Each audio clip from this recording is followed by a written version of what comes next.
I'm Sailesh Ghelani. And I'm Rupali and we are at Masala Library by Jiggs, Kalra in Mumbai. And guess what? This is not the first time we're dining here. We've been here several times before. And you'll figure out why soon. Come on guys. Come along.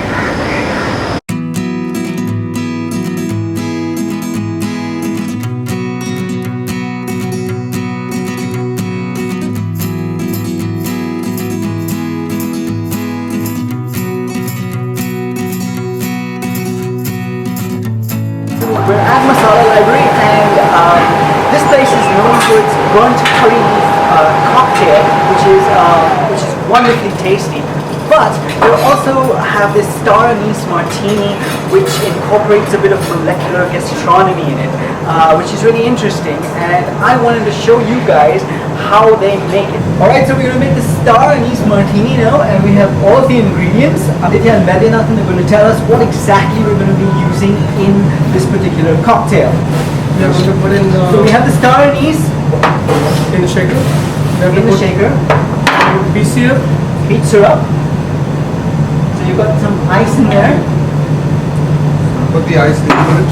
Okay. Let's pour it. Ice. Ice. What's that? Lime juice. Lime juice.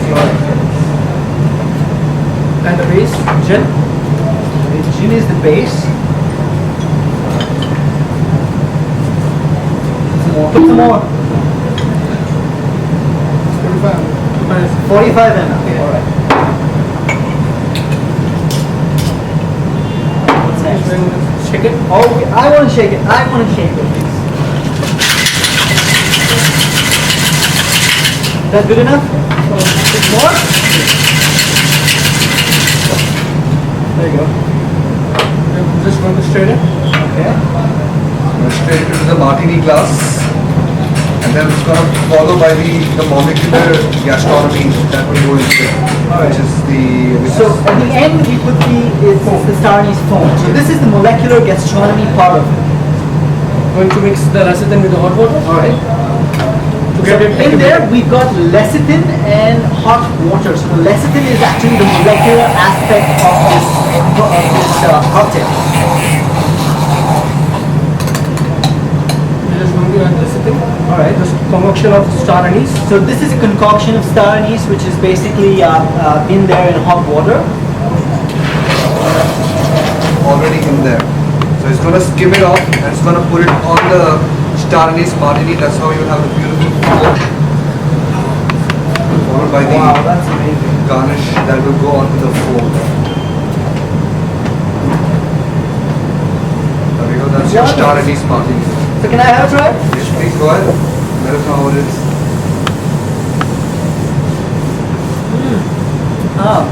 It's wonderful. So the foam just adds this little twist. It sort of bubbles up at your lips and sort of gives this little bit of magic to this wonderful flavor of star anise. However, I also realize that molecular gastronomy by itself means nothing. If creativity does not meet the science aspect, you actually end up with a bunch of foams and caviars and stuff that doesn't really taste good, it doesn't add value. So in our restaurants, Farzi Cafe and Masala Library, the goal of using molecular gastronomy is to actually use it not as a gimmick, but as a genuine value enhancer, which means that whenever we use a technique, it's there to enhance ages-old dish, to actually meld tradition and modernity to create a final product that is extremely unique, but the taste remains authentic, the experience, the familiarity remains there. I'm with the executive chef of Masala Library by Jiggs, Kalra, Chef Saurabh, and I'm the commie today. So chef is going to teach me how this thandai spear is made, which is served as an amuse-bouche at the restaurant. And for those who do not know, amuse-bouche is a palate tickler served complimentary before the meal starts. Core elements to make this thandai spear is very easy. Yogurt, thandai syrup and sugar. That's about it. Mix it up and you get this concoction. And then the chef has a mix of water and algae. Algin is we use for the molecular gastronomy to make it the reverse purification. Step is making balls out of these, out of this thandai spear, pouring into this mix which is water and algin, and then giving it a 3 water baths.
delicate, it's wobbly.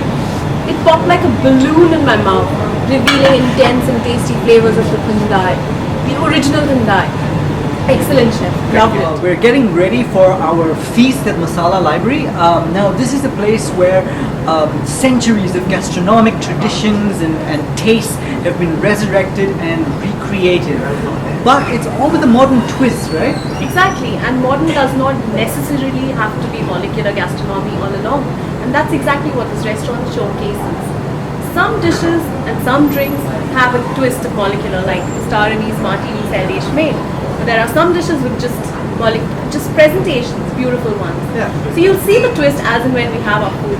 And what do we call this? Well, they call it progressive. So, well, we're getting ready for a wonderful tasting. Cheers to a progressive cuisine. Mushroom chai, it's presented in a tea set because we call it mushroom chai. That's the reason why. So you got dehydrated mushrooms here, which is made to look like tea leaves. So it's made to look like an Earl Grey tea. So I'm gonna add a spoon of that into the cup. Okay. And then you have in the creamer you would expect cream, milk or milk powder normally. So that's truffle oil that's made into crumbs using a molecular gastronomy right there. Wow, that smells awesome. Really. So I'm gonna add about 3/4 of truffle oil crumbs onto it. And then in the teapot, as you know, you have black tea in there normally. So we have consomme. The consomme it's got a beautiful amber brown liquid in there. So that's made with buttered mushrooms and whole spices. Simmer on a low flame for a good 3 to 4 hours to infuse flavors into it. So when I add that over the truffle oil crumbs, it turns back into oil again and imparts a smoky characteristic into this. That sounds So I'm just going to make it right in front of you so you can see the truffle oil crumbs turning back into oil again.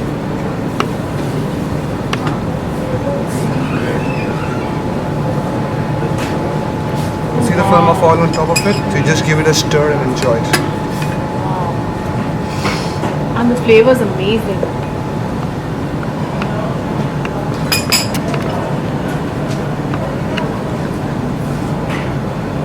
Now this is one chai I can have every single day. This is the first dish in, and it's the curry leaf flavored pepper prawns. And what I love about Masala Library is that even though they use authentic styles of cooking and authentic flavors, it's presented in a totally different way. Look at this. It has these banana wafers, and you're actually supposed to be taking a dip into the meal with the banana wafers and using it as a spoon. So it's just the whole presentation. It's not like the presentation that you get at 100 other Indian restaurants, and I think that's very unique about Masala Library. Can you guess what this is? This is dal chawal. Now the dal chawal is inside and it has all the elements what you would normally like with a dal chawal. Your papad, chutney, achar, and yes, it's called the dal chawal arancini. And I'm still in Masala Library, not in any Italian restaurant by the way. So I'm going to show you what it looks like from inside. Oh my god. It's actually dal chawal, and when you take a bite, decadent. Inspiration for their food comes from all over India, and they also have street food, but it's presented to you in a very innovative and sophisticated way. So what I have here right now, it's called vada pav inside out, and the presentation is simply awesome. It doesn't look like your regular vada pav, but it actually is. And you may ask, where's the pav? It's inside. Come and take a look.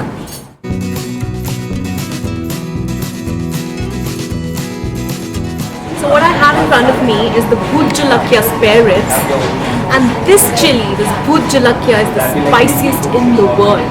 It's from Assam. And what I love about Masala Library is it promotes local Indian produce. Jai Ho.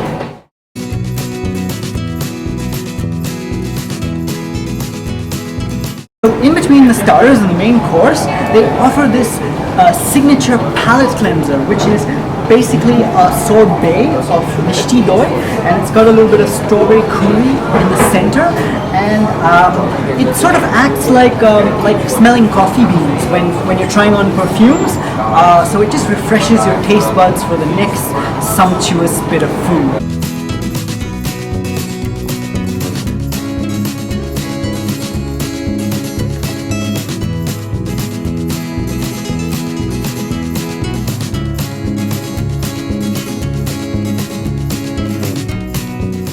Are spread of the main courses, and Nathan's going to be telling us what is on offer for us after all those brilliant starters.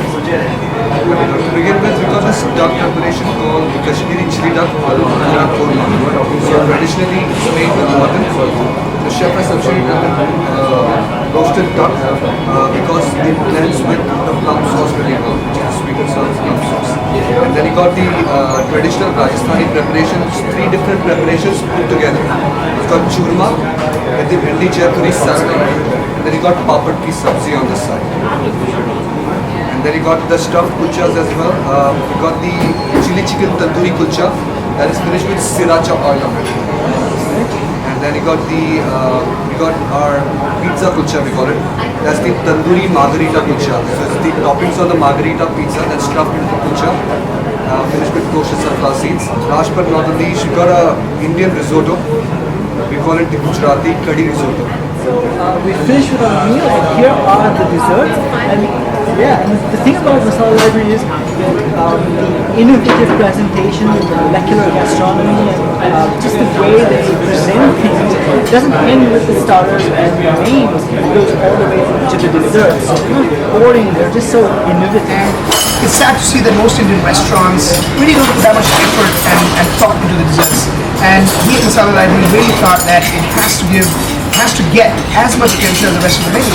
So our dessert section is actually one of my favorites, definitely one of my favorites. And we really try to use the same philosophies of reinvention, of modernization, of using creativity in totally different ways with the help of science to create a dessert section that truly is one of the highlights of the menu. The jalebi made to look like beluga caviar on a bit of pistachio rabri with saffron foam that is molecular gastronomy. So you can skim the foam and eat it.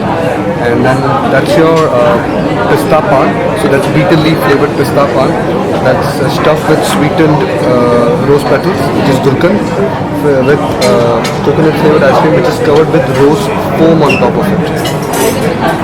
And then again, this is the chai ice cream.